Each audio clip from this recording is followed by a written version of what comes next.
I am chairing the board of Civicus since 2 years ago.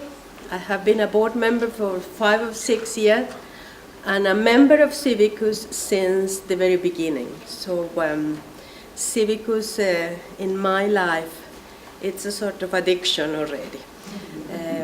I am very pleased to be here today with partners from all over the world, with the dedicated staff of Civicus, with South African partners, with our defenders of civil society from attending the workshop of the early warning system of the Civil Society Watch, with the leaders from so many countries participating in the AGNA workshop and general meeting, the National Associations of NGOs. And I have the honor to open or to communicate to all of you a very important campaign that Civicus is participating in. It's the Humanizing Development campaign, which was started by the UNDP but has nowadays partners all over the world. It's a global photographic campaign, and it has the goal is to show how people are fighting against poverty, against social exclusion, and against marginalization. Sometimes development is portrayed as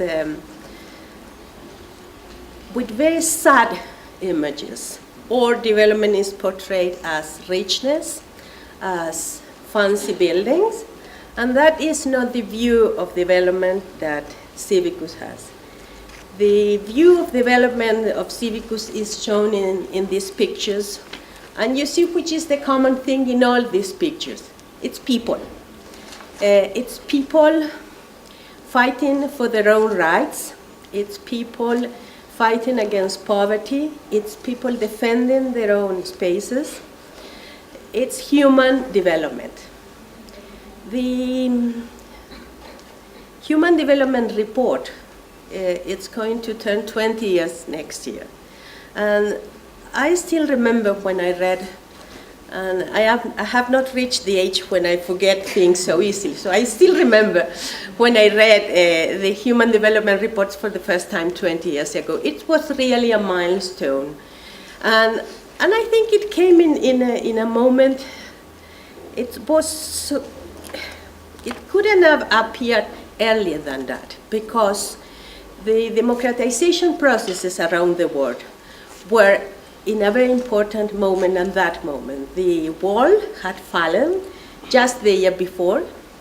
Many processes in Latin America were going back to the democratic path. We had military dictatorships in Latin America for the 70s and in the 80s. But the 90s was a decade of hope. And the concept of human development was strengthened at that moment. And as Amartya Sen said, it's the richness of people and the richness of life. It's not economic. It's many other things that we can see in these pictures. Empowerment, participation, freedom, peace. And today is the World Day of Peace, as Ingrid said. In this campaign, Civicus has conveyed partners and members, and we have received, where is Sandra? How many pictures, Sandra? 300? Over 300. 300 pictures, but the campaign has already received 60,000 pictures. Yes. So fortunately, I'm not going to be part of the jury to select the 50 best pictures of these 60,000, but I can imagine it's a wonderful array of expressions for how people are really fighting for the rights and the real expression of human development. So I also want to tell all of you who haven't sent pictures to do it. It's still time? We're still in time. The 1st of October is when the contest ends. So we're still welcoming photos.